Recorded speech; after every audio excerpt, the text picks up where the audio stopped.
kasih dalam nama Tuhan. Saat hari ini kita mau mulai ibadah kita mau persiapkan hati dan pikiran kita. Kita mau datang, kita mau sujud pada Tuhan, kita mau bersorak-sorai, kita mau menyembah nama Tuhan. Kita tanggalkan segala beban permasalahan yang ada dalam diri kita. Kita percaya pada saat kita datang ke rumah Tuhan, apapun yang ada yang masalah kita, Tuhan pasti akan memberikan jalan keluar untuk semuanya. Kalau kita merasa dalam dunia ini tidak sedikit memandang kita, dunia memandang sebelah mata, tapi kita percaya karena anugerah Tuhan yang sungguh luar biasa dan Tuhan limpahkan dalam setiap kehidupan kita. Tuhan mengangkat setiap hati kita dan Tuhan menjadikan kita sungguh berharga di mata Tuhan. Haleluya. Dan saat hari ini kita mau menyembah Tuhan, kita mau angkat pujian. Anugerah-Mu mempesonaku Bapa. Haleluya Yesus. Tuhan Kau sungguh besar, Padamu sungguh ajaib, tiada hentinya ku mengagumi, sungguh Kau ajaib.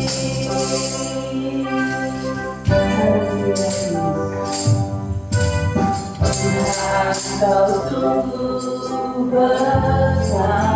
Saya undang Bapak Ibu bagi berdiri. Sungguh ajaib, tiada hentinya ku mengagumi, sungguh Kau ajaib. Mau bersyukur Tuhan, mau selalu bersyukur kepadamu Tuhan. Anugerah-Mu mempesonaku, selalu Kau ajaib. Kau membuatku berharga di mata-Mu. Mau selalu bersyukur kepadamu Tuhan. Anugerah-Mu mempesonaku,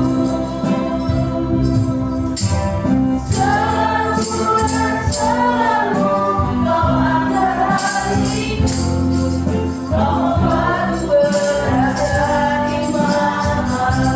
Sekali lagi dari hati kita mau katakan, Tuhan Kau sungguh besar. Tuhan Kau sungguh besar, karya-Mu sungguh ajaib, tiada hentinya ku mengagumi, sungguh Kau ajaib.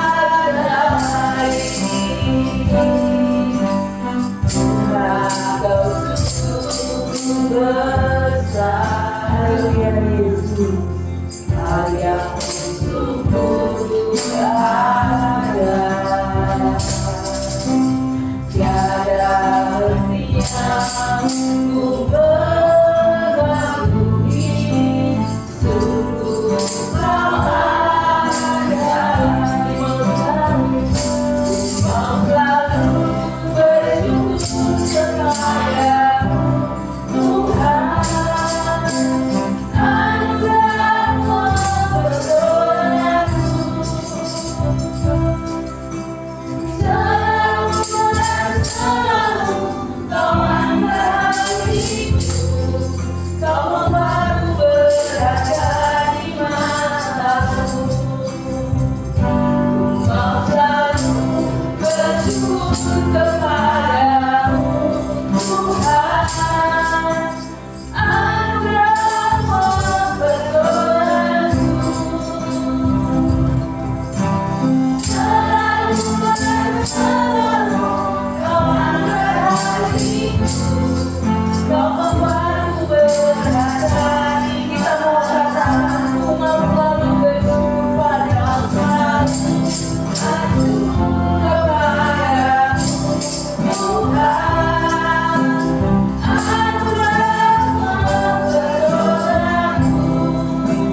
Yesus, buat anugerah-Mu Tuhan yang melimpahkan dalam setiap kehidupan kami Bapa. Yang sungguh indah Tuhan, sehingga anugerah-Mu Bapa membuat setiap hati kami terpesona Bapa. Ini setiap kami Yesus, ini setiap kerinduan kami Bapa. Layakkan setiap kami, ampuni setiap kami Bapa. Sucikan dan kuduskan setiap hati kami Tuhan, sehingga kami boleh layak Tuhan untuk kami menyembah-Mu, untuk kami datang di hadirat-Mu Bapa. Kiranya Tuhan Kau hadir di tengah-tengah kami, mengurapi setiap hati kami Bapa. Jadikan kami Tuhan sebagai anak-anak ini senantiasa setia Bapa, berpengharapan hanya kepada-Mu Yesus. Ini setiap kami Tuhan, dan Kaulah Allah juru selamat hidup kami Yesus. Setiap apapun Tuhan permasalahan yang ada dalam hidup kami percaya Tuhan Kau senantiasa menolong setiap kami. Kau senantiasa menjadikan kami sungguh berharga di mata-Mu Bapa. Kalau dunia Tuhan, kalau manusia tidak memandang kami, kalau dunia memandang sebelah mata kepada kami Bapa, tetapi kami percaya Tuhan, kami sungguh indah di mata-Mu Bapa. Haleluya, hidup setiap kami Yesus. Kuduskan dan sucikan setiap kami Bapa. Haleluya Yesus. Haleluya Tuhan.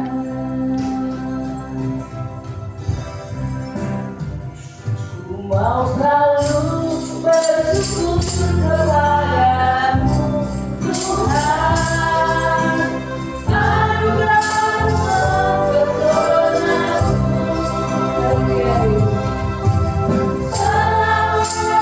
Selalu Kau angkat hatiku, Kau membuatku berada di mana.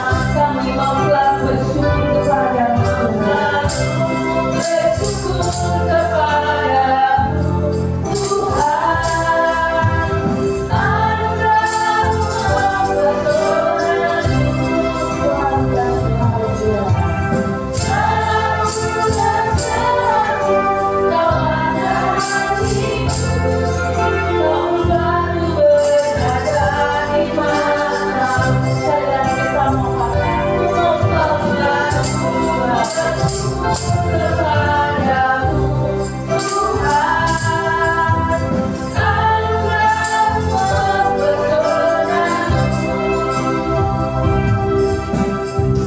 Selalu dan selalu Kau angkat hatiku, Kau membuatku berada di mana. Selalu dan selalu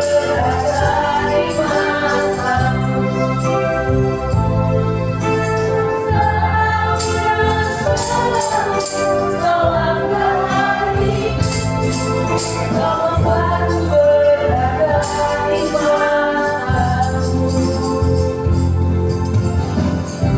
Haleluya Yesus. Kami ada sebagaimana kami ada saat ini, semuanya berkat kasih kemurahan-Mu ya Tuhan. Sungguh kami mengucap syukur kepadamu ya Bapa.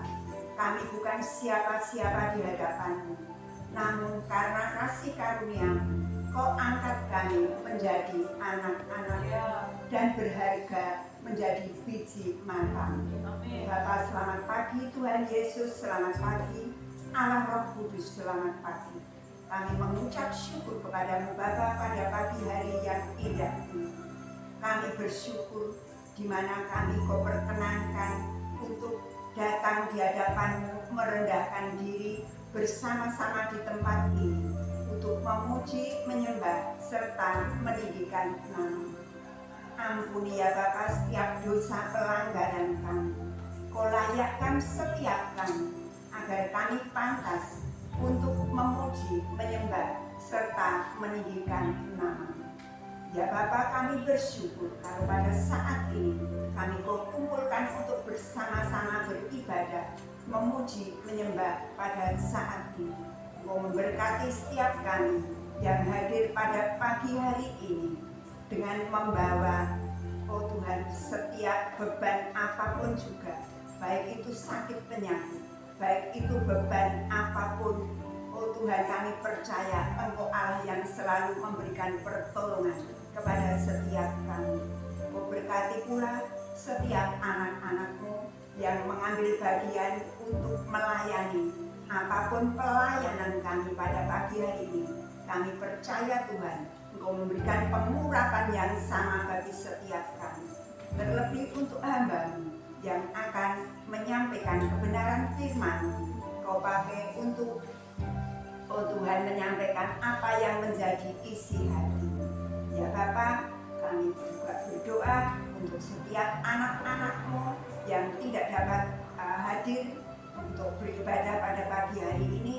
Kiranya Tuhan Kau tilik kehidupan mereka satu persatu, apapun permasalahan yang mereka hadapi. Kami percaya Tuhan, Engkau Allah yang memberikan pertolongan.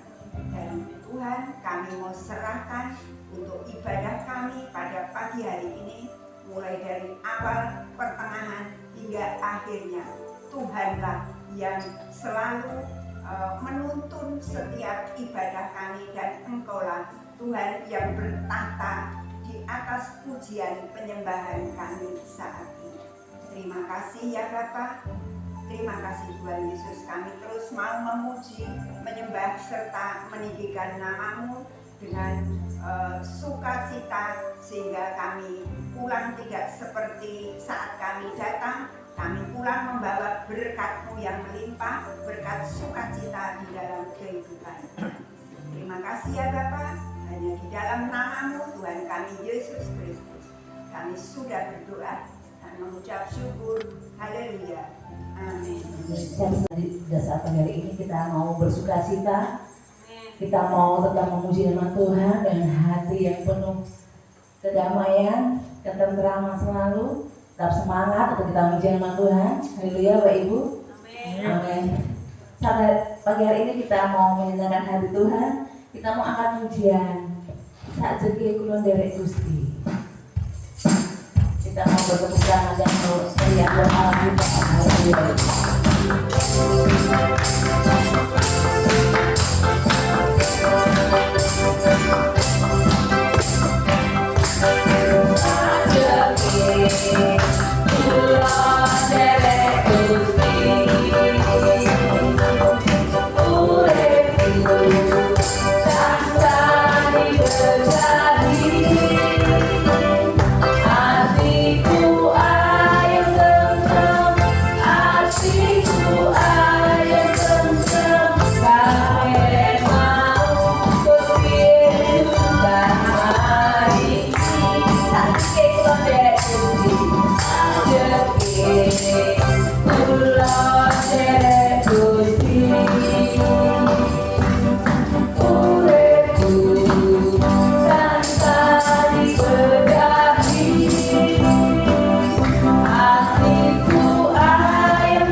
Haleluya Yesus. Tuhan itu sungguh luar biasa buat setiap kita.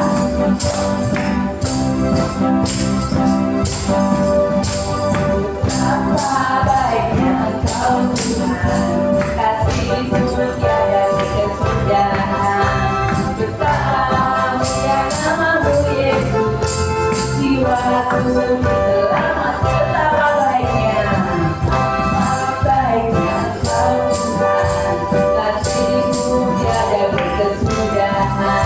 Betapa mulia nama-Mu Yesus, jiwaku selamatkan. Hosana, ku memuji Tuhan. Hosana, ku tinggikan Yesus. Hosana, Hosana, Hosana. Dari awal betapa baiknya, betapa baiknya Engkau Tuhan, kasih-Mu tiada berkesudahan. Betapa mulia nama-Mu Yesus, jiwaku diselamatkan. Hosana, ku memuji Tuhan. Hosana, ku tinggikan Yesus. Hosana, Hosana, Hosana, ku memuji Tuhan. Hosana, ku tinggikan Yesus. Hosana, Hosana, Hosana,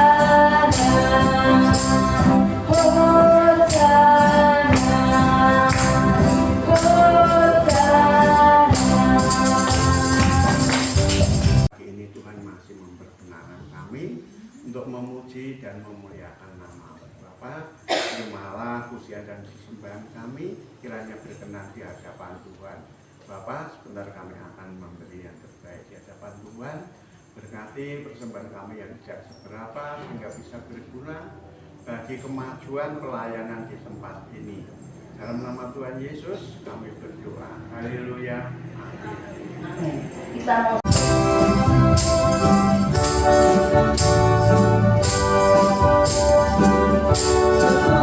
bangga Bapa, punya Allah seperti Engkau.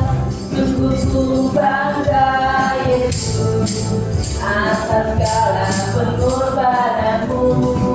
Tak ingin aku hidup lepas dari kasih-Mu.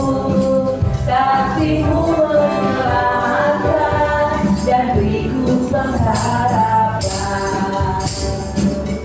Ingin ku persembahkan apa yang aku miliki. Memang tiada berarti bila dibanding dengan kasih-Mu. Namun ku ingin memberi dengan sukacita di hati, karena ku tahu ini menyenangkan hati. Karena ku tahu ini Tuhan, karena ku tahu ini menyenangkan hati. Karena ku tahu ini Tuhan, karena ku tahu ini menyenangkan hati. Haleluya, terima kasih buat persembahan Bapak Ibu semuanya yang Tuhan memberkati kita semua. Tiba saatnya kita akan mendengar sabda firman Tuhan. Pujikan walaupun tak dapat melihat Tuhan. Haleluya Yesus. Di setiap kami Bapa, pada pagi hari ini kami siap sedang Engkau mendengarkan sabda firman Tuhan. Haleluya Yesus.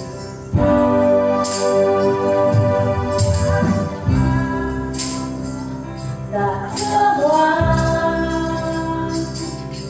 dapat aku miliki di dalam hidupku, hatiku percaya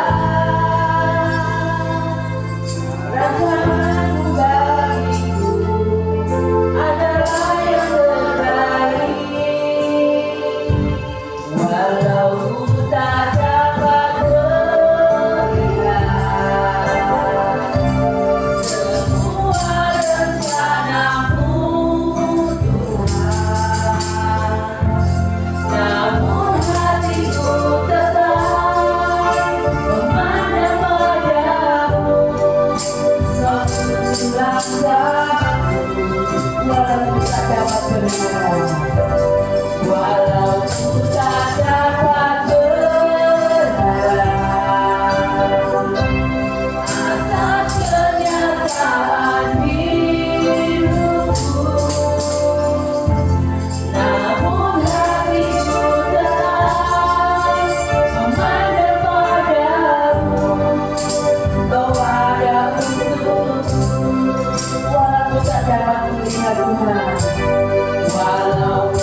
bersyukur Tuhan, jikalau saat ini Bapa, kami masih diberikan kesehatan, kekuatan. Itu semua karena anugerah dan kasih-Mu Tuhan, yang Kau curahkan dalam setiap kehidupan kami. Bersyukur untuk hari ini Tuhan. Kami berada di tempat ini untuk kami memuji memuliakan nama-Mu. Terima kasih Yesus, terima kasih. Nah sebentar Tuhan, kami mau membuka Alkitab kami. Biar Roh Kudus-Mu Tuhan memberikan pengertian di hati dan pikiran kami, untuk kami Tuhan dapat mengerti dan terlebih lagi dapat melakukannya dalam kehidupan kami. Terima kasih Yesus, berganti hamba-Mu ini Tuhan. Kiranya apapun yang terucap dari lidah bibir hamba-Mu, itu semua berasal dari Engkau Tuhan. Karena semuanya Tuhan, hanya karena anugerah dan kasih-Mu saja Tuhan, hamba dapat berdiri di tempat ini Tuhan. Hamba yang penuh dengan kelemahan dan dosa ini, biarlah Kau sendiri yang akan memulihkan, menyempurnakan, sehingga layak dan berkenan untuk melayani Engkau Bapa. Terima kasih Yesus, terima kasih. Berkati setiap jemaat-Mu Tuhan. Berilah Tuhan senantiasa jemaat-Mu dapat senantiasa hidupnya berkenan di hadapan-Mu. Terima kasih Bapa. Kami siap untuk mendengarkan firman-Mu. Dalam nama Tuhan Yesus, hamba sudah berdoa dan mengucap syukur. Haleluya. Amin. Silakan duduk kembali Bapak Ibu. Shalom saudara. Shalom. Puji nama Tuhan saat pagi hari ini. Berapapun kita yang sudah hadir saat ini, tidak akan pernah mempengaruhi kita untuk selalu rindu untuk datang kepada Tuhan. Karena kita percaya bahwa kita masih ada hari ini, kita masih hidup, kita masih bernafas, kita masih sehat, itu adalah wujud nyata dari kasih Tuhan yang selalu nyata dalam kehidupan kita. Oleh karena itu, tidak ada satu alasan pun untuk kita tidak mengucap syukur, karena standar untuk mengucap syukur, ukuran untuk mengucap syukur itu bukan dinilai dari materi, bukan dinilai dari apa yang kita punya, tetapi kita masih hidup saja, kita masih bernafas, itu satu hal yang layak kita syukuri dalam kehidupan kita. Kalau kita melihat berapa banyak mereka yang saat ini harus berjuang hanya untuk bisa sehat, hanya untuk bisa bernafas, kita yang saat ini bisa bernafas dengan leluasa tanpa ada alat, tanpa harus ada dibantu oleh obat-obatan, itu salah satu hal yang harus kita syukuri. Dan marilah selama kehidupan kita masih ada, kita mau bawa hidup kita itu kepada Tuhan. Karena perlu kita sadari, kalau kita sudah menyadari bahwa tanpa Tuhan kita bukan apa-apa, tanpa adanya Tuhan kita nggak bisa apa-apa, maka nggak perlu disuruh-suruh lagi untuk ibadah. Kita akan datang sendiri, akan ada kesadaran sendiri untuk kita terus mencari Tuhan. Karena sering dikatakan bahwa Kristen yang sudah dewasa bukanlah Kristen lagi yang harus oya-oya untuk kita beribadah, tetapi kehidupannya selalu rindu untuk mau datang kepada Tuhan. Kita rindu untuk selalu dekat dengan Tuhan, karena kita percaya disitulah letak kekuatan kita. Kalau manusia boleh mengecewakan kita, kalau keluarga kita, lingkungan di sekitar kita bisa sangat mengecewakan kita, tapi satu hal yang pasti, Tuhan tidak pernah mengecewakan kita. Amin Bapak Ibu, ini bukan sekedar kata-kata manis yang saya ucapkan Bapak Ibu. Ini bukan hanya sekedar kata-kata yang keluar, tapi ini adalah bukti nyata. Ada buktinya, bahkan kita semua pasti sudah mengalaminya. Kemurahan Tuhan, pertolongan Tuhan, mujizat Tuhan dalam setiap kehidupan kita. Berbeda-beda bentuk kasih sayang Tuhan dalam hidup kita. Mungkin apa yang terjadi dalam hidup saya berbeda dengan apa yang terjadi dalam hidupku Marti, dalam hidupku Christine, dalam hidupku Tuki, tetapi satu yang pasti, kita pasti semua pernah ditolong Tuhan. Amin Bapak Ibu. Ada yang belum pernah ditolong Tuhan? Ada yang belum pernah merasakan mujizat Tuhan? Saya percaya setiap kita selalu mengalami, selalu merasakan semuanya itu. Pertolongan Tuhan, pertolongan demi pertolongan Tuhan selalu kita rasakan. Penyertaan Tuhan selalu kita rasakan. Oleh karena itu, apa respon kita untuk menyikapi semua yang sudah Tuhan lakukan? kita bawa hidup kita kepada Tuhan.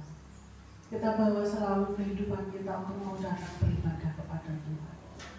Nah, saat pagi hari ini saya bersyukur bisa berdiri di depan Bapak Ibu Saudara. Kita percaya bahwa melayani Tuhan itu memang kalau kita mau merasa kita sebagai manusia sepertinya kita nggak mampu untuk melayani Tuhan, bahkan untuk berdiri bagi saya Bapak Ibu pribadi untuk menyampaikan firman Tuhan.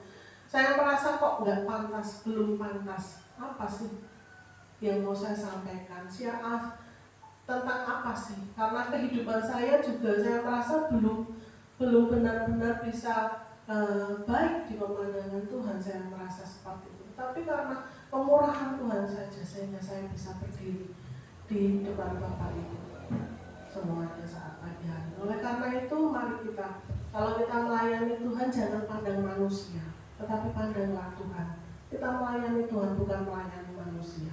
Jangan takut salah di depan manusia, tetapi lebih lagi pandanglah Tuhan. Kita bukan melayani manusia, tapi melayani Tuhan.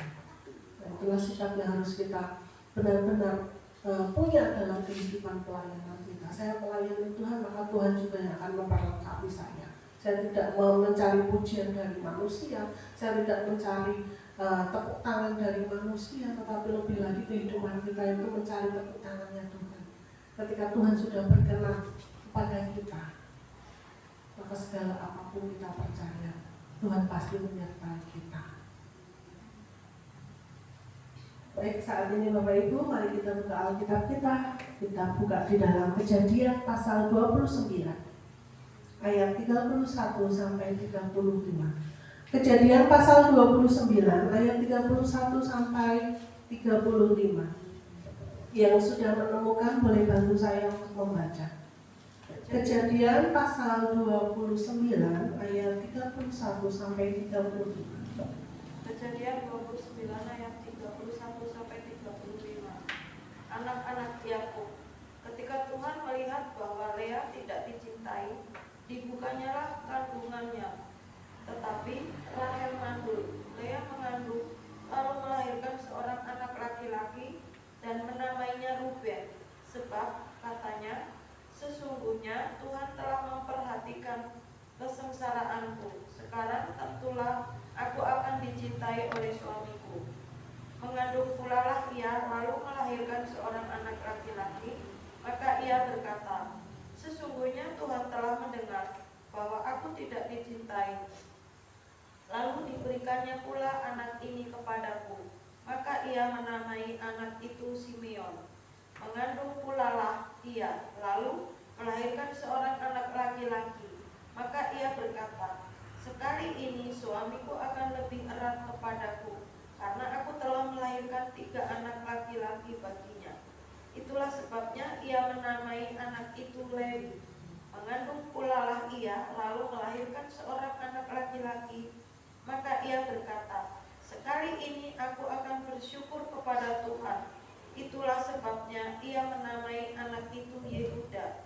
Sesudah itu ia tidak melahirkan lagi. Amin, firman Tuhan. Jadi kita melihat bagian firman Tuhan di dalam Kejadian pasal 29 ayat 31 sampai 35 yang sudah kita baca ini. Dan firman Tuhan saat pagi hari ini saya beri tema belajar dari Lea.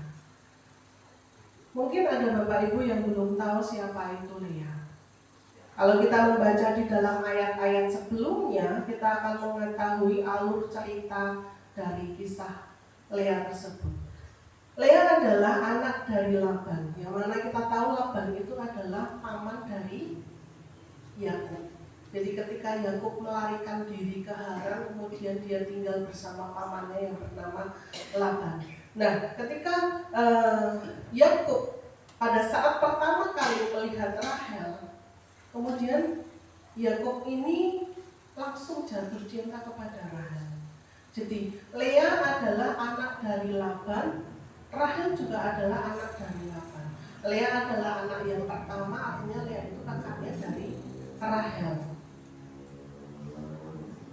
Tetapi sayangnya Yakub yang melarikan diri dari daerah asalnya kemudian tinggal kepada Laban pamannya, Yakub ini tidak jatuh cinta kepada Lea, tetapi jatuh cintanya Yakub ini kepada adiknya, yaitu Rahel. Nah, kemudian untuk mendapatkan Rahel ada sebuah perjanjian antara Yakub dengan Laban, di mana Yakub harus bekerja 7 tahun di tempat Laban untuk bisa mendapatkan Rahel, dan Laban menyetujui itu. Tetapi pada cerita selanjutnya, setelah 7 tahun Yakub bekerja, tahun demi tahun dilewati dengan harapan bahwa sesudah 7 tahun Yakub bekerja kepada Laban, ia akan mendapatkan Rahel. Ceritanya jadi berbeda, Bapak Ibu. Pada saat boleh dikatakan pernikahan yang sudah diimpi-impikan oleh Yakub, yang sudah didambakan oleh Yakub, karena memang Yakub ini sangat mencintai Rahel, karena di pemandangan Yakub Rahel itu cantik parasnya dibanding dengan kakaknya Lea. Oleh karena itu yang menyebabkan Yakub ini lebih menyukai Rahel daripada kakaknya Lea. Tetapi setelah 7 tahun Yakub bekerja, apa yang terjadi, Bapak Ibu? Ternyata Laban ini punya sifat yang kurang baik, Bapak Ibu. Saat pernikahan dia menukar Rahel dengan Lea.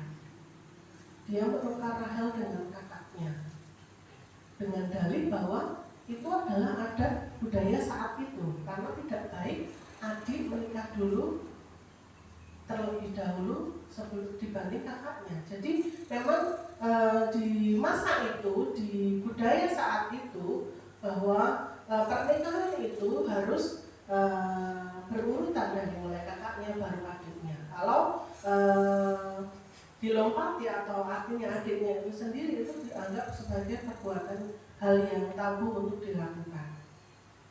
Mungkin saat ini masih juga yang berlaku, Bapak Ibu. Kalau kakak beradik, kemudian adiknya dulu yang menikah, harus, terutama di Jawa ini, harus ada yang namanya langkah, ya Bapak Ibu. Barang-barang yang harus disepakati, yang disepakati antara kakak dan adik, kemudian adiknya itu yang menikah harus menyerahkannya kepada kakaknya sebagai boleh dikatakan karena adiknya itu melangkahi kakaknya terlebih dahulu.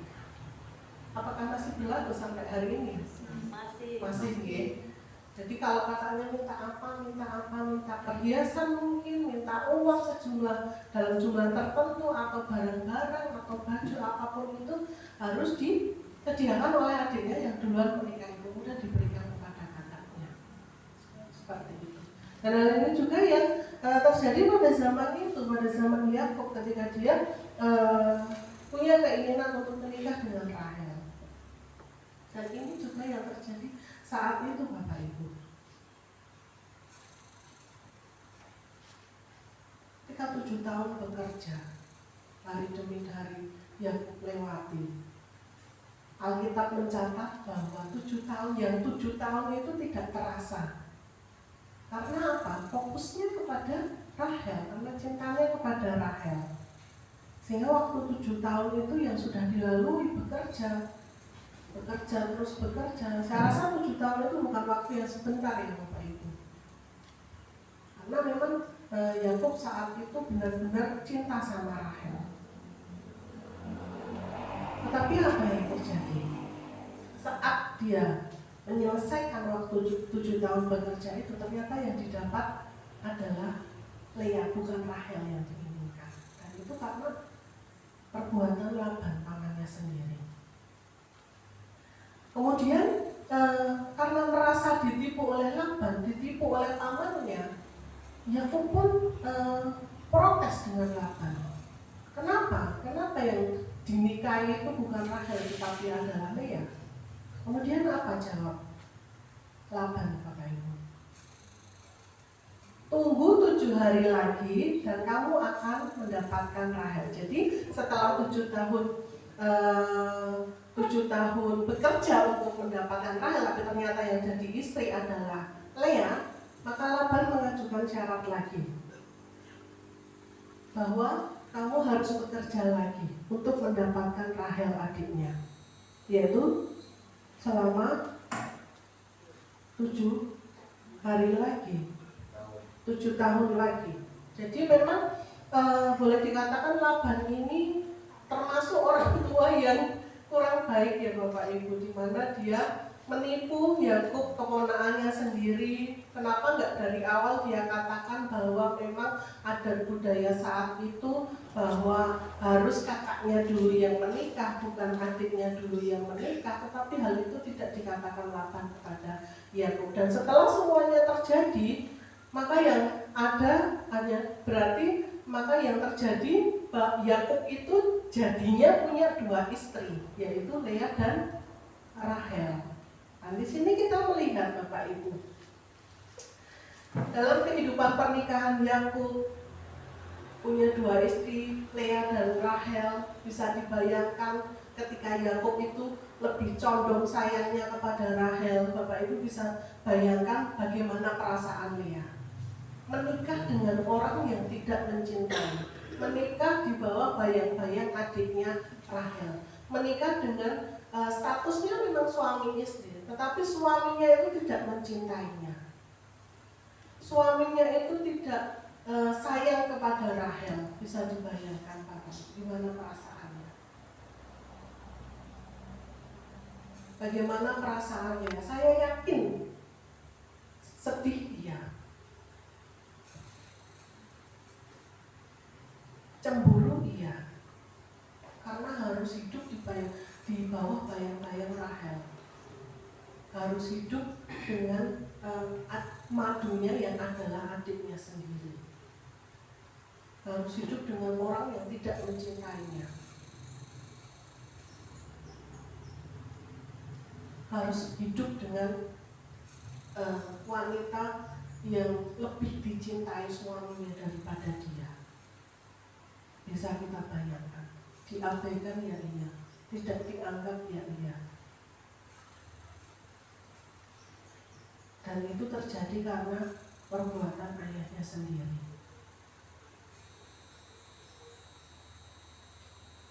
Kita kembali ke firman Tuhan. Jadi yang kita baca tadi di dalam Kejadian pasal 29 ayat 31, ketika Lea merasa tidak dianggap oleh suaminya, dia tidak dicintai oleh suaminya, kita melihat di ayat 31, ketika Tuhan melihat bahwa Lea tidak dicintai, dibukanyalah kandungannya, tetapi Rahel mandul.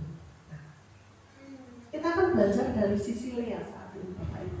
Pelajaran apa yang bisa kita ambil dari Lea ini?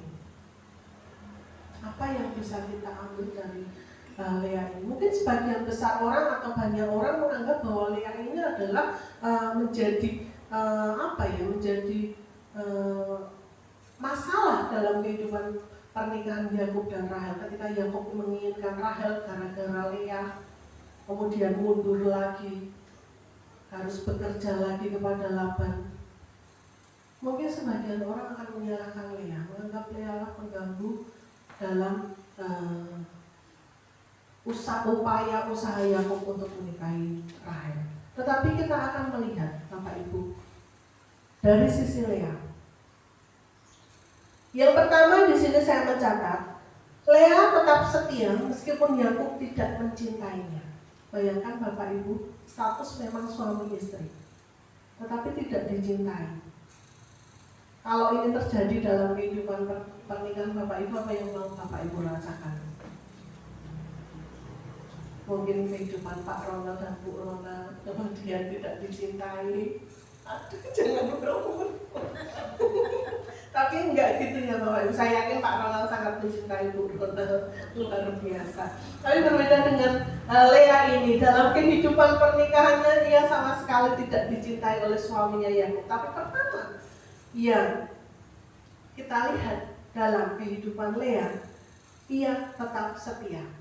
Alkitab tidak mencatat kemudian Lea mungkin melarikan diri atau minta pisah, minta cerai dari Yakub. minta mengakhiri pernikahan. Kemungkinan itu ada nggak Bapak Ibu? Ada. Sangat-sangat mungkin dan sangat-sangat masuk logika bagi kita manusia. Ketika kita tidak dicintai oleh suami kita sendiri yang statusnya suami, kebanyakan orang atau pada umumnya orang pasti kemudian akan mengambil langkah untuk meninggalkan, mengakhiri, berpisah, seperti itu ya. Tetapi di sini Lea tetap bertahan. Mungkin berbeda dengan kehidupan sekarang ini ya, kalau kita melihat terutama di dalam kehidupan public figure kita, artis-artis, banyak sekali kita melihat yang baru beberapa hari ada yang sudah bercerai, beberapa minggu menikah kemudian sudah dikabarkan bercerai, beberapa bulan menikah kemudian sudah dikabarkan bercerai. Yang awalnya pernikahannya itu sungguh luar biasa, mewah, megah, meriah, banyak kita lihat Bapak Ibu saat ini. Alasannya apa? Tidak cocok. Tidak cocok lagi, sudah tidak sepemikiran lagi, sudah tidak sejalan lagi. Rata-rata seperti itu alasannya. Kita melihat bahwa kadang-kadang pernikahan itu hanya sebuah sebuah kesenangan aja. Kalau saya masih senang ya, yuk kita lanjutkan. Kalau sudah tidak senang lagi, udah berakhir, cari yang lain, cari yang baru lagi. Kalau sudah merasa tidak cocok, pisah. Kalau sudah merasa nggak sejalan lagi, sepemikiran lagi, sependapat lagi, pisah. Itu yang kita lihat saat ini, baik di media sosial, di TV, dimanapun, banyak sekali ya Bapak Ibu. Yang awalnya mereka menikah itu sangat luar biasa, tetapi hal ini tidak dilakukan oleh Lea Bapak Ibu. Dia tetap bertahan, meskipun akan sangat masuk logika ketika Lea mengambil keputusan untuk meninggalkan Yakub. Untuk apa dipertahankan? Menikah dengan orang yang tidak mencintainya, menikah dengan orang yang lebih mencintai itu saudara kandungnya sendiri, Rahel. Jadi sakitnya itu boleh dikatakan sangat bertubi-tubi, double porsi, hidup di bawah bayang Rahel. Tetapi Lea memilih untuk bertahan.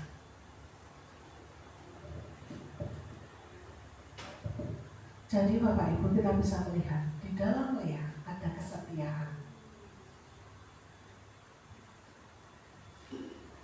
ada penundukan. Saya berpikir begini Bapak Ibu, ketika Laban menyerahkan Lea untuk menjadi istri Yakub, apakah Lea tidak tahu kalau Yakub itu sebenarnya ingin menikahi adiknya Rahel? Tentunya tahu pastinya Bapak Ibu. Tetapi kenapa Lea itu tidak berusaha menolak keinginan bapaknya? Tetapi kenapa Lea itu nggak berusaha menghindar dari rangkaian cerita yang sudah disetting oleh bapaknya itu Laban, untuk kemudian pada malam pernikahannya Rahel digantikan oleh Lea? Saya sempat berpikir seperti itu Bapak Ibu. Tapi memang ketaatan Lea kepada ayahnya Laban itu sungguh sangat terbukti, sehingga apapun yang diperintahkan oleh ayahnya Laban dia turuti, meskipun dengan konsekuensi kehidupan pernikahan yang tidak pernah seperti apa yang dibayangkan. Kita menikah dengan orang tujuannya untuk hidup bahagia, bukan untuk menderita, bukan untuk terus merasa tersakiti, bukan untuk terus merasa kita sehari-hari menangis, bukan untuk itu. Kita membangun kebahagiaan dengan pasangan kita. Tetapi berbeda dengan Lea. Apa yang dia dapat setelah pernikahannya? Karena Yakub tidak mencintainya. Tetapi Lea memilih untuk setia. tidak kemudian dia melarikan diri, tidak kemudian dia ingin berpisah dengan Yakub atau kabur sekalian dari tempat itu. Buat apa? Dan hal itu tidak dilakukan oleh Lea. Ada kesetiaan yang ada di dalam diri Lea. Ada kesetiaan yang terus dia pertahankan dalam kehidupan pernikahannya. Memang untuk menjadi setia itu nggak gampang. Ketika situasi tidak mendukung, ketika lingkungan tidak mendukung, akan sangat susah. Ya mungkin saat ini ya, saya lihat banyak jemaat yang mungkin yang tidak datang, mungkin karena situasinya lagi mendung, enaknya di rumah aja, duduk manis, nonton TV, atau selimutan masuk kamar. Kemudian jauh lebih mengenakan kita daripada kita harus kemudian susah-susah mandi, harus mandi di situasi yang masih dingin. Tapi justru disitulah letak bagaimana kita memperlihatkan kesetiaan kita kepada Tuhan. Bagaimana kita terus menunjukkan loyalitas kita untuk tetap terus beribadah apapun kondisinya, apapun situasinya. Seperti juga dengan Lea. Saat kehidupannya itu tidak seperti yang dibayangkan, justru sebaliknya yang dia terima. Tetapi dia memilih untuk tetap setia. Setia menjadi istri Yakub, apapun konsekuensinya. Kemudian hal yang kedua, Bapak Ibu, saya mencatat di sini bahwa Tuhan melihat penderitaan kita. Ketika Tuhan melihat bahwa Lea tidak dicintai, dibukannyalah kandungannya. Ketika Tuhan melihat, ketika Tuhan tahu, ketika Tuhan memandang, ketika Tuhan mengarahkan matanya kepada Lea, maka dibukannyalah kandungan Lea dan Rahel mandul. Jadi yang menjadi sukacita dalam kehidupan kita, kita percaya bahwa setiap apapun yang terjadi dalam kehidupan kita, Tuhan itu tahu, Tuhan itu melihat, Tuhan itu memandang, Tuhan itu mengarahkan pandangannya kepada kita. Seperti yang terjadi dalam kehidupan Lea, meskipun manusia tidak memandangnya, meskipun manusia tidak melihatnya, meskipun Yakub suaminya sendiri tidak mencintainya, tetapi Tuhan melihat Lea. Tuhan tidak hanya sekedar melihat saja, Bapak Ibu. Dari atas mungkin Tuhan sudah melihat, memandang. Tetapi Tuhan juga bekerja. Apa yang dilakukan Tuhan? Tuhan membuka kandungan Lea. Sementara Rahel adiknya, Alkitab mencatat mandul. Jadi kabar gembiranya bagi setiap kita, Bapak Ibu, bahwa satu yang kita yakini, Tuhan selalu melihat kita. Tuhan selalu memandang kita atas setiap apapun yang terjadi dalam kehidupan kita. Saat kita senang, saat kita bahagia, lagi-lagi saat kita menangis, saat kita terluka, saat kita kecewa, saat kita dikecewakan oleh lingkungan kita, saat kita ditolak oleh sekeliling kita, saat kita diabaikan oleh apa yang di sekitar kita, yang di sekeliling kita mungkin sangat mengecewakan kita. Oleh karena itu lihatlah ke atas. Siapa yang di atas? Tuhan kita. Dia melihat kita. Tuhan tidak membiarkan Lea semakin terpuruk lagi. Tetapi Tuhan membuat perbedaan antara Lea dan Rahel. Ada pembeda yang Tuhan buat. Apa itu? Lea kandungannya dibuka Tuhan. Artinya Lea mengandung dan bisa melahirkan. Tetapi Rahel mandul. Oleh karena itu jangan pernah meragukan bukan Tuhan. Tuhan itu bukan hanya cerita Alkitab, bukan hanya tulisan di dalam Alkitab, tetapi Tuhan itu nyata adanya. Tuhan itu memang benar-benar ada. Oleh karena itu selalu saya katakan kepada Bapak Ibu, alami Tuhan, alami Tuhan. Menjadi Kristen itu bukan hanya sekedar kita datang ke gereja, dengerin khotbah atau memberi persembahan kemudian pulang. Tapi terlebih lagi kita itu mengenal Tuhan kita. Kita mengalami Tuhan kita. Kita merasakan Tuhan kita. Kalau boleh sedikit bersaksi ya Bapak Ibu. Kehidupan saya sebagai orang percaya mungkin pada awalnya itu biasa-biasa saja Bapak Ibu. Yang saya rasakan menurut saya tumbuh di lingkungan Jawa ini, kemudian saya ke gereja bersama orang tua saya beribadah di gereja orang tua saya. Tapi yang saya rasakan adalah hanya sekedar untuk saya datang ke gereja karena diperintah oleh orang tua, karena disuruh oleh orang tua. Bahkan ketika umur saya itu mungkin seumuran SMA, itu saya paling rajin ke gereja Bapak Ibu. Berangkat gereja, contohnya hari Minggu, pagi saya sudah ke gereja sama bapak sama ibu saya. Dan ketika jam gereja itu sudah selesai, saya antar orang tua saya pulang. Kemudian saya balik lagi ke gereja Bapak Ibu. Balik lagi. Bukan untuk ibadah, karena ibadahnya sudah selesai. Saya di gereja aja sama teman-teman saya itu. Mereka belum pada pulang, teman-teman saya. Seumuran saya, itu masih SMA. Kemudian pulangnya jam berapa? Sore Bapak Ibu. Jam 5 baru pulang. Bahkan sampai malam jam 6. Karena saya nggak ngerti ke gereja itu maksudnya apa. Ya saya tahu ke gereja itu ketemu teman-teman seneng. Itu aja, main ke sana kemari. Kemudian kalau pulang tuh bapak saya selalu tanya, kamu ke gereja ngapain aja? Apa ada ibadah lagi? Kok baru pulang jam segini? Itu saya dulu waktu masih usia sekolah, masih SMA. Dan bukan hanya hari Minggu saja Bapak Ibu. Ya memang saya terlibat di dalam persekutuan pemuda, bahkan saya juga ngajar sekolah minggu, nangani pemuda gereja saat itu.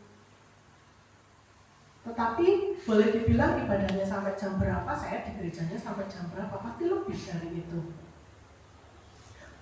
Ibadah pemuda selesainya mungkin jam 8 atau jam 7 malam. Saya bisa sampai rumah jam 10:30 Bapak Ibu.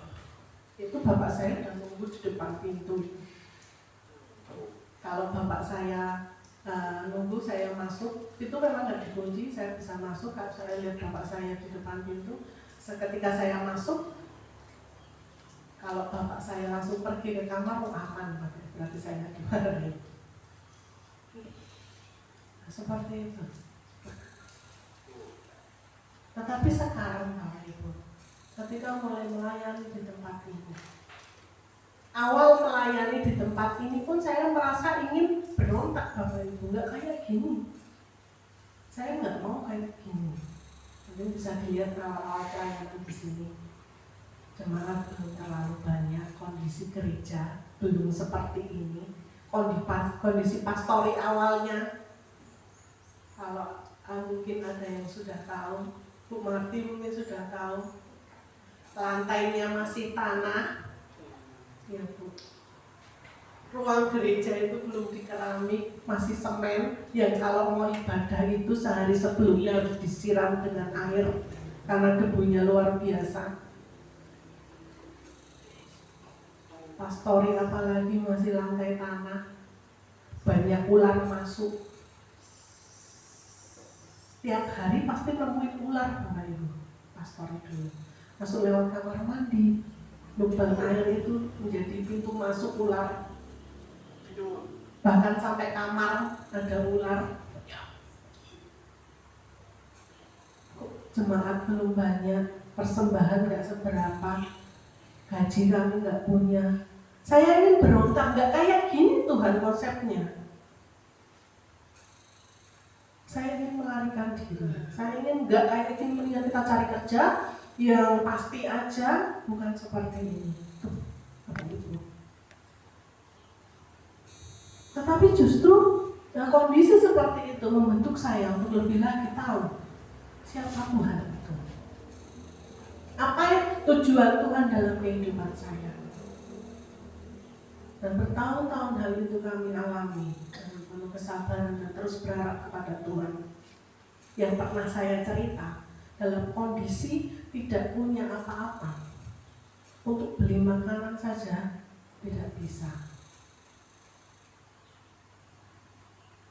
Secara logika, bisa saja saya pergi dari sini, meninggalkan tempat ini, mencari kehidupan yang menurut pikiran saya itu lebih baik. Sama dengan Lea, dalam kondisi dia dinikahi seseorang tetapi tidak atas dasar cinta. Cara logika Lea itu pasti masuk akal kalau dia pergi meninggalkannya dia. Tetapi Lea bertahan dan Tuhan melihat itu. Tuhan tidak tutup mata, Tuhan tidak tutup telinga. Tuhan kemudian tidak memalingkan wajahnya dari Lea. Tuhan melihat penderitaan Lea. Dan Tuhan membuat pembeda antara Lea dan Rahel. Kandungan Lea dibuka, Rahel mandul. Jadi kita harus tetap terus belajar bahwa jangan pernah meninggalkan Tuhan dalam kehidupan kita.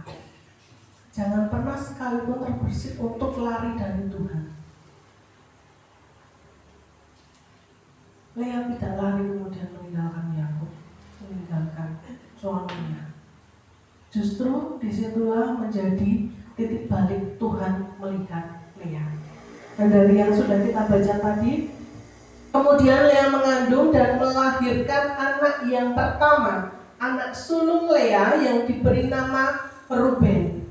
Sebab sesungguhnya Tuhan telah memperhatikan kesengsaraanku. Sekarang tentulah aku akan dicintai suamiku.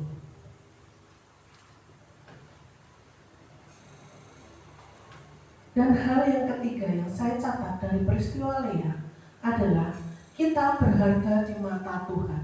Setiap kita berharga di mata Tuhan. Saya, Bu Christine, Bu Tukini, Bu Marti, Mbak Indah, semua yang ada di sini berharga di mata Tuhan. Yang kalau mungkin saat ini kita sedang menghadapi masalah, kita merasa orang lain tidak adil dengan kita, orang lain tidak menganggap kita, orang lain mengecewakan kita, orang lain mengabaikan kita. Kita percaya kehidupan kita itu berharga di mata Tuhan. Oleh karena itu lebih penting kita mencari pemandangan Tuhan yang indah daripada kita mencari pujian manusia. Setuju Bapak Ibu? Amin. Lebih penting kita mencari perkenanan Tuhan daripada perkenanan manusia. Bukan berarti kita akan mengabaikan lingkungan kita, tetapi jauh lebih penting bagaimana Tuhan bisa memperkenalkan kita. Kehidupan kita menjadi lebih bermakna di hadapan Tuhan daripada kita sibuk mencari pengakuan manusia, sibuk mencari sanjungan manusia, sibuk mencari pujian manusia. Tetapi kita lupa untuk kita bisa mencari pujian dari Tuhan.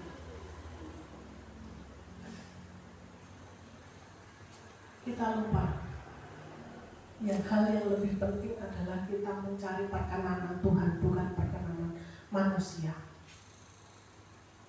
Saya Bapak Ibu kalau mempersiapkan khotbah ya Bapak Ibu, kadang saya bingung saya mau ngomong apa yang harus saya katakan kepada jemaat. Karena saya sadar saya nggak bisa apa-apa, saya masih banyak sekali ditandai dengan kekurangan. Bagaimana saya bisa memberitakan firman-Mu Tuhan? Kemampuan saya sangat terbatas. Nanti gimana jemaat kalau tidak suka? Nah itu sudah salah.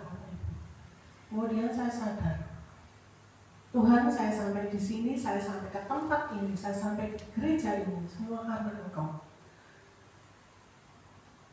Jadi biarlah apapun Tuhan, ketika saya melayani Engkau, Engkau yang ada di dalam hidup saya. Maka itu menjadi ketenangan dalam hidup saya secara pribadi, saudara. Jadi kalau Bapak Ibu mungkin dapat jadwal untuk firman Tuhan saat komsel apapun itu, jangan kemudian merasa saya nggak bisa, saya takut salah, nanti gimana ya semua mata lihat saya, biarin aja, mereka punya mata. Nggak bisa tidur. Iya. Nanti gimana ya kalau saya salah? Anggap aja orang lain tuh nggak tahu apa-apa, saudara. Nggak apa-apa. Percayalah Tuhan yang akan memperlengkapimu. Percayalah Tuhan yang akan memenuhi kamu dengan hikmat. Sehingga apa yang terucap itu adalah dari Tuhan. Sehingga tidak jadi beban dalam hidup kita, Bapak Ibu. Itu juga saya masih belajar, Bapak Ibu. Kemudian tidak serta-merta kemudian saya langsung pede berdiri di depan Bapak Ibu. Enggak. Harus belajar. Minta pimpinan Tuhan. Minta Roh Kudus untuk memenuhi hati saya. Agar apa yang saya ucapkan itu dari Tuhan, bukan dari saya. Kalau berdasarkan kemampuan saya nggak bisa, Bapak Ibu. Sebagai manusia saya sangat nggak bisa dibanding suami saya. Mungkin hafal ayat dari A sampai Z dibanding saya.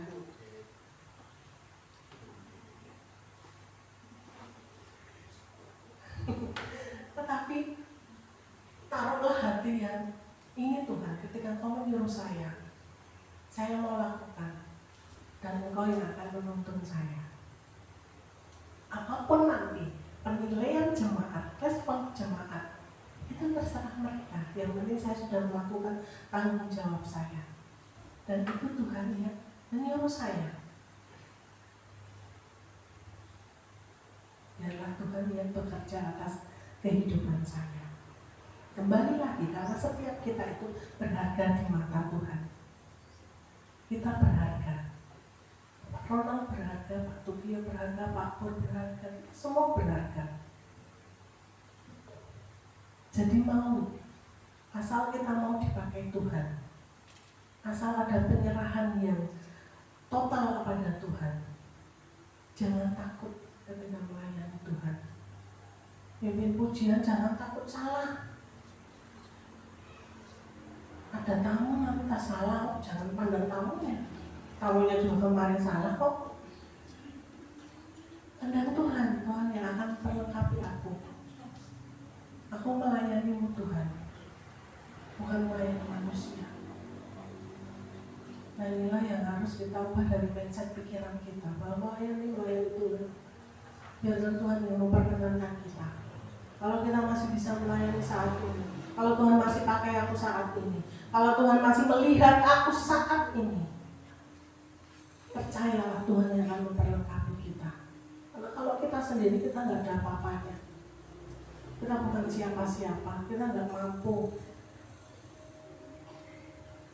Kalau Daud melihat senjatanya untuk mengalahkan Goliat, pasti dia akan putus asa. Goliat itu badannya besar, perlengkapan perangnya komplit, sedangkan Daud apa? Dari segi fisik aja udah kalah. Dari segi kurang tinggi, besar badan Daud jauh lebih kecil daripada Goliat. Lewat pengumban yang kecil, disitulah letak Tuhan bekerja sehingga mengalahkan Goliat. Oleh karena ini, apa sih yang menjadi ketakutan kita? Apa sih yang menjadi Goliat kita saat ini? Mungkin kalau kita secara logika, Rahel ini pasti akan takut. Gimana kehidupan pernikahan saya ini? Suami saya nggak mencintai saya. Suami saya lebih mencintai Rahel. Suami saya Yakub lebih mencintai adik saya Rahel. Kemudian Lea mau dapat apa? Dapat hikmahnya. Seperti itu, tapi Lea tetap maju, dia nggak mundur, dia nggak takut, dia kemudian nggak lari, dia kemudian nggak mundur, menyerah dalam situasi tersebut. Lea tetap ada dan menempati posisi sebagai istri pertama Yakub, dan itu tidak bisa tergantikan. Oleh karena itu Bapak Ibu, mari kita sadari bahwa hidup kita itu berharga di mata Tuhan. Tuhan itu sayang sama kita, Tuhan itu mengasihi kita. Jadi jangan sekali-kali kita juga mengecewakan Tuhan. Jangan sekali-sekali kita membuat hati Tuhan itu menangis lewat perbuatan kita, lewat pola pikir kita, lewat perbuatan kita yang secara tidak sadar kita lakukan, tapi justru itu melukai hati Tuhan.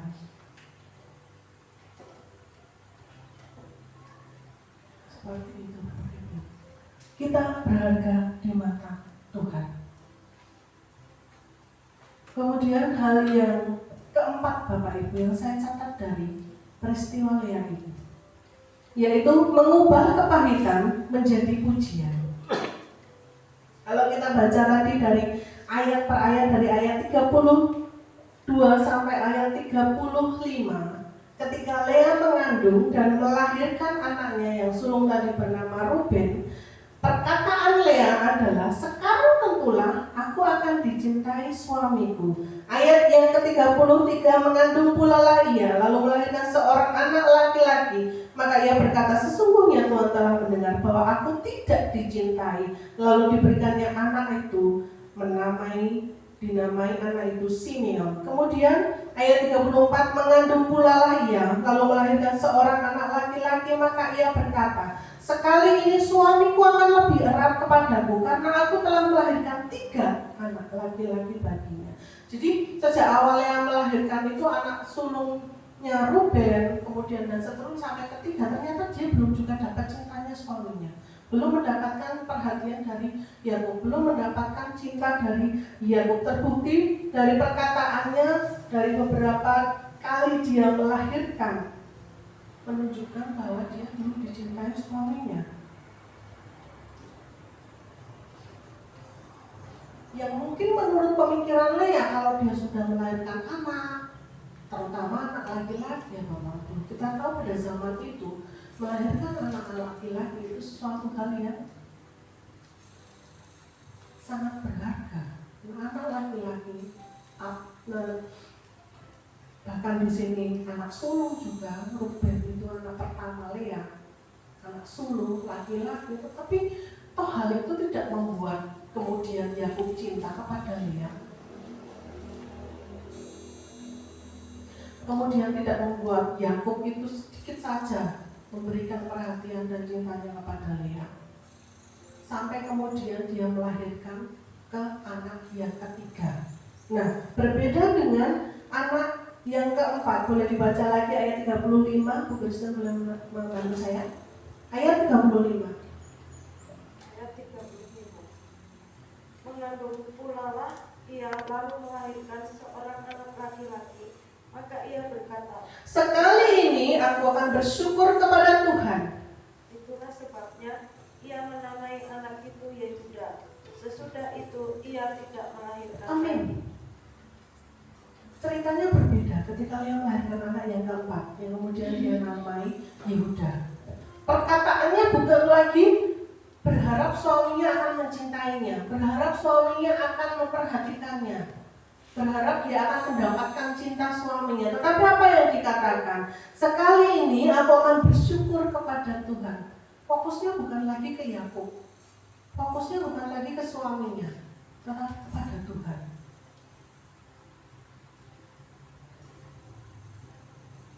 Kita tahu Yehuda, siapa itu? Dia adalah nenek moyang Yesus. Banyak raja-raja besar Israel yang lahir dari garis keturunan Yehuda. Dari mulai Raja Daud, Salomo, bahkan Yesus sendiri lahir dari garis keturunan Yehuda. Kenapa nggak dari Rahel saja? Toh Rahel yang dicintai oleh Yakub. Kenapa dari Lea? Ini membuktikan bahwa Tuhan sanggup untuk mengubah segala hal yang pahit, segala hal yang buruk menurut pemandangan manusia menjadi berkat dalam kehidupannya.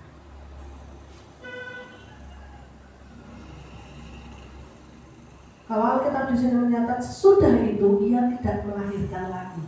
Memang sementara waktu, beberapa waktu Lea itu tidak melahirkan lagi. Kemudian kalau kita baca ayat selanjutnya, kemudian Lea itu memberikan budaknya yang bernama Zilpa itu untuk diberikan kepada Yakub. Karena pada zaman dahulu itu kan memang budak-budak itu sangat umum ya, bisa dimiliki, bahkan diperjualbelikan, digunakan sesuai keinginan, terserah apa. Karena dalam kehidupan Lea, dia punya budak perempuan yang bernama Zilpa, kemudian diberikan kepada Yakub suaminya dan melahirkan 2 anak lagi yang diberi nama Gad dan Asher. Demikian pula sama dengan Rahel, dia juga punya budak yang kemudian diberikan kepada Yakub dan punya anak juga. Tetapi dari total jumlah anak Lea dan Rahel, lebih banyak Lea Bapak Ibu. Beberapa waktu dia tidak melahirkan lagi, tetapi Tuhan masih memberi keturunan kepada Lea. Kalau kita melihat, mari kita baca ayat yang ke-17, loncat ayat 17 Bu Christine, dibaca. 17. Ya. Lea tidak berseri matanya. Ayat 17, Kejadian 30 ayat 17. Iya, lalu Allah mendengarkan permohonan Lea. Lea mengandung dan melahirkan anak laki-laki yang kelima bagi Yakub. 18 sampai Kata 19. Lea, Allah telah memberi upahku karena aku telah memberi budakku perempuan kepada suamiku. Maka ia menamai anak itu Ishak. Ayat 19 Kemudian Lea mengandung pula dan melahirkan sampai anak 20. laki-laki yang ke-6 bagi Yakub. Berkatalah Lea, Allah telah memberikan hadiah yang indah kepadaku.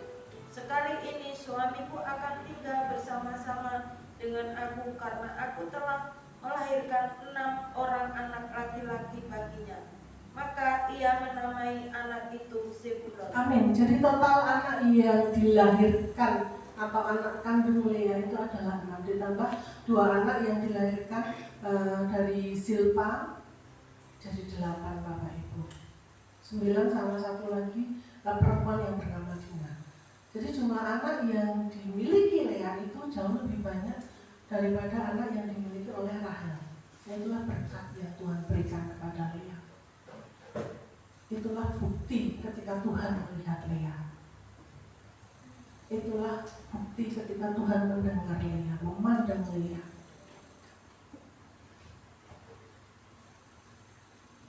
Sampai di dalam keturunan-keturunannya pun adalah keturunan yang luar biasa. Raja-raja besar lahir dari Lea. Bahkan di akhir hidupnya sendiri, kalau saudara baca di dalam Alkitab, Yakub itu dikuburkan, dimakamkan tidak di samping Rahel, tetapi di samping Lea. Satu kuburan, satu makam dengan Lea. Di situ juga ada Abraham dan Sarah, Ishak, juga tokoh-tokoh terkenal di Alkitab, tokoh yang luar biasa. Bahkan Yakub sendiri dimakamkan bersama Rahel, dekat dengan Rahel di Gua Makpela. Sementara Rahel tidak dimakamkan di situ. Yang awalnya menurut Lea, menurut pandangan manusia, dia tersisih, dia diabaikan, dia tidak dicintai, tapi justru Tuhan menyatakan berkat yang luar biasa dalam kehidupan Lea. Ketika dia mau bertahan, ketika dia mau setia, ketika dia tidak berontak atas jalan hidupnya, maka Tuhan melihat, maka Tuhan memandang, maka Tuhan memberkati Lea. Yesus lahir dari garis keturunan anak yang dilahirkan Lea, Nabi Yehuda. Oleh karena itu Bapak Ibu, kita belajar saat pagi hari ini. Kadang situasi tidak mendukung kita. Kadang orang yang kita harapkan bisa mencintai kita tidak terjadi seperti pengharapan kita. Kita harus tetap memandang yang di atas, karena Tuhan jauh lebih lagi melihat kita. Tetap setia, tetap andalkan Tuhan, maka kita percaya Tuhan tidak pernah mengabaikan kita dan meninggalkan kita. Lewat pembacaan firman Tuhan saat pagi hari ini boleh menjadi berkat dalam kehidupan kita. Kita belajar dari Lea bahwa sesungguhnya nilai diri kita tidak ditentukan oleh manusia, tetapi dari Tuhan. Ketika Tuhan sudah berkehendak, maka semuanya akan terjadi. Hal yang kelihatan buruk, hal yang kelihatannya diabaikan, disingkirkan, bahkan tidak dicintai sekalipun, tetapi itu tidak menjadi penting. Yang lebih penting ketika kita dicintai oleh Tuhan, ketika kita diperhatikan oleh Tuhan. Saya rindu saat pagi hari ini saya ingin menyanyikan lagu pujian yang tadi. Walau semua tidak dapat kita miliki dalam hidup setiap kita, namun kita percaya bahwa setiap rancangan Tuhan itu adalah yang terbaik. Kita tidak bisa berharap atas jalan kehidupan kita, tetapi kita tetap percaya bahwa yang terbaik selalu Tuhan berikan. Asal kita tetap mau setia kepada Tuhan, berikan yang terbaik. Kita percaya Tuhan selalu beri yang terbaik. Mari kita angkat satu pujian yang tadi. Walau ku tidak dapat melihat semua rencanamu Tuhan, bahwa kami sadar semua yang ada di hidup ini tidak dapat kami miliki, tapi kami mau Tuhan tetap percaya rancangan-Mu selalu yang terbaik dalam kehidupan kami. Rancangan damai sejahtera, berkat-Mu Tuhan. Terima kasih Yesus.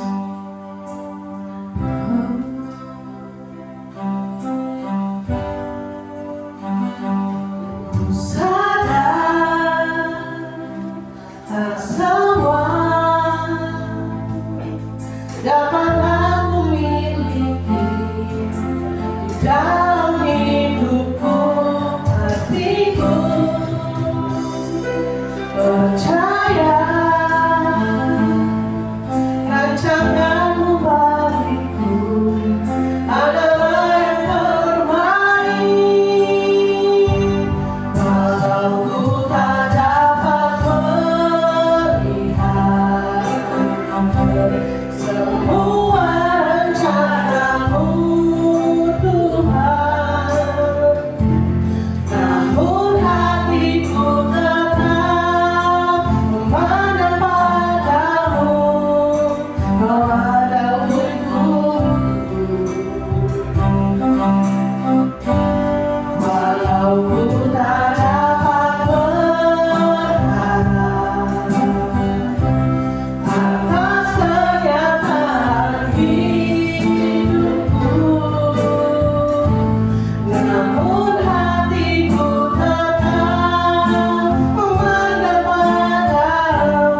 Engkau Bapa, melihat yang di atas, itu jauh lebih penting Tuhan. Dan ketika sekitar kami Tuhan mengecewakan kami, mungkin membuat kami Tuhan menangis, membuat kami merasa diabaikan Bapa, tapi kami mau tetap percaya Tuhan bahwa Engkau melihat setiap kami Bapa, Engkau mendengar kami Tuhan, dan Engkau bertindak atas kehidupan kami Bapa. Terima kasih Yesus, terima kasih. Ajar kami terus Tuhan untuk membangun kesetiaan kami di hadapan-Mu Bapa. Seperti Lea Tuhan, yang mungkin diperhadapkan pada situasi yang sangat tidak mendukung, tetapi dia tetap setia Tuhan. Dia tidak kemudian lari Bapa. Ajar kami juga Tuhan untuk terus setia kepada Engkau Tuhan. Apapun situasi hidup kami Tuhan, kami percaya Tuhan Engkau yang telah mengutus setiap kami Bapa, maka Engkau juga tidak akan pernah meninggalkan kami Bapa. Terima kasih Yesus, terima kasih. Satu yang menjadikan keyakinan kami Tuhan, Engkau Allah yang senantiasa bisa mengubah apapun itu. Kepahitan menjadi berkat, kekecewaan Tuhan menjadi berkat yang luar biasa Tuhan. Ketika kami terus Tuhan mengandalkan hidup kami, ketika kami Tuhan mengubah fokus hidup kami Tuhan untuk fokus kepada-Mu Tuhan, untuk kami terus memuji Engkau Bapa, seperti Lea Tuhan yang berkata, aku akan memuji Engkau Bapa. Itulah yang akan menjadi perkataan setiap kami Tuhan. Kami akan terus memuliakan nama-Mu Tuhan, memuji Engkau Tuhan. Terima kasih Yesus, terima kasih. Kami berdoa untuk setiap jemaat-Mu yang sudah datang saat pagi hari ini Tuhan. Kiranya Tuhan senantiasa juga menyertai kehidupan mereka dalam apapun Tuhan yang sekarang saat ini dihadapi, baik itu permasalahan, pergumulan hidup Tuhan, apapun itu di dalam nama Tuhan Yesus, Engkau yang akan Tuhan turun tangan untuk memberikan pertolongan Bapa. Terima kasih Yesus, karena kami tahu hidup kami berharga di hadapan-Mu. Setiap kami berharga di pemandangan-Mu Bapa. Terima kasih Yesus, terima kasih. Hamba-Mu telah berhenti berbicara, tapi biarlah Roh Kudus-Mu Tuhan yang akan terus Tuhan memperlengkapi setiap kami Bapa. Tolong hidup kami Tuhan. Terima kasih Yesus, terima kasih. Di dalam nama Tuhan Yesus, hamba sudah berdoa dan mengucap syukur. Haleluya. Amin. Silakan duduk kembali Bapak. Dan firman Tuhan kembali menguatkan kita, meneguhkan kita, di mana firman Tuhan sangat jelas untuk kita bahwa apapun yang kita kerjakan hari-hari ini mungkin di mata manusia itu gak ada artinya Bapak. Mungkin apa yang kita usahakan, apa yang kita lakukan, apa yang kita berikan mungkin gak ada yang menghargai. Tetapi kita lihat bahwa Tuhan itu memandang dengan cara yang berbeda. Saat kita bekerja, justru yang muncul itu kesengsaraan yang boleh disampaikan. Yang pengumuman tidak usah dimasukkan ini Pak. Mungkin itu enggak ini. Kami berdiri, tanggal satu pujian terima kasih Tuhan atas segalanya.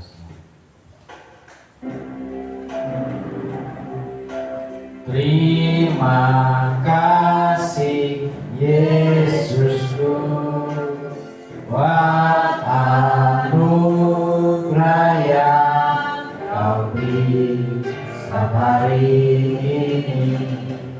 Tuhan adakan syukur bagimu. Bapa, terima kasih Tuhan Yesus untuk pagi hari ini kami dapat beribadah kepadamu, bersekutu bersama di tempat ini karena kemurahan kebaikan Tuhan. Terlebih lagi Tuhan izinkan kami untuk kami memuji Engkau, Bapa, menyembah Engkau dan belajar akan firman-Mu Tuhan. Firman-Mu menjadi kekuatan bagi kami, firman-Mu Tuhan menjadi pengharapan bagi kami Bapa. Terima kasih Tuhan Yesus, hamba-Mu yang telah menyampaikan firman-Mu Tuhan memberkati. Tuhan pakai lebih lagi di dalam melayani kami bersama-sama. Terima kasih Tuhan Yesus, terima kasih. Berkati jemaat-Mu yang sudah hadir. Mereka tidak akan pulang dengan tangan kosong, tetapi mereka akan pulang dengan sukacita, kekuatan baru, berkat baru, hati baru Tuhan berikan kepada seluruh jemaat-Nya. Ya, jemaatnya tidak bisa hadir Tuhan karena mungkin ada kegiatan-kegiatan lain. Kami berdoa juga memelihara mereka, Tuhan menolong setiap mereka Tuhan, sehingga minggu-minggu yang akan datang dapat kembali bersama dengan kami dalam memuji dan memuliakan Nama. Terima kasih Tuhan Yesus, terima kasih memberkati Tuhan gereja di tempat ini dengan jiwa-jiwa baru. Jiwa-jiwa lama telah undur dari hadapan-Mu, Tuhan membawa kembali untuk kami Tuhan belajar akan firman-Mu, saling mendoakan, saling menyemangati satu dengan yang lainnya, sehingga kami tetap menjadi orang-orang yang setia taat akan Engkau Bapa. Terima kasih Tuhan Yesus, terima kasih. Seluruh kegiatan kami dalam minggu ini Tuhan memberkati. Demikian juga gereja-gereja-Mu dimanapun, banyak alat di kota dan desa di dalam Tuhan berkati gereja-gereja-Mu, umat-umat-Mu secara khusus, keluarga kami yang ada di kota-kota lain Tuhan. Kami serahkan hidup mereka, pekerjaan mereka hanya ke dalam tangan kuasa Tuhan. Memberkati jemaat yang saat ini sakit Tuhan, sembuhkan mereka di dalam nama Tuhan Yesus Kristus. Terima kasih Tuhan, terima kasih Bapa. Kami berdoa kepada bangsa dan negara kami. Tuhan memberkati bangsa kami Bapa. Pemimpin-pemimpin bangsa ini Tuhan berkati. Roh takut Tuhan berikan kepada mereka. Secara khusus lingkungan kami, tetangga kami di mana kami berada, Tuhan Kau juga memelihara, memberkati tetangga kami. Terima kasih Tuhan Yesus, terima kasih. Sebentar kami akan pulang dari tempat ini menuju ke rumah kami masing-masing. Tuhan pelihara langkah kami, sepeda motor yang kami tumpangi. Tuhan berikan Tuhan kelancaran semuanya. Dan kami masuk seluruh kegiatan sepanjang hari hingga malam hari dalam pimpinan Tuhan. Terima kasih Tuhan, terima kasih. Mari saudaraku kita arahkan tangan kita kepada Tuhan. Pulanglah saudaraku dengan damai sejahtera, dan biarlah berkat pertolongan dari Allah Bapa, cinta kasih dari Tuhan Yesus Kristus, dan persekutuan dalam Roh Kudus akan memelihara hati dan pikiranmu dari hari ini sampai Maranatha Tuhan Yesus datang kembali. Bapa terima kasih. Bapa terima kasih. Bapa terima kasih. Bapa di dalam surga, Ku berterima kasih. Amin.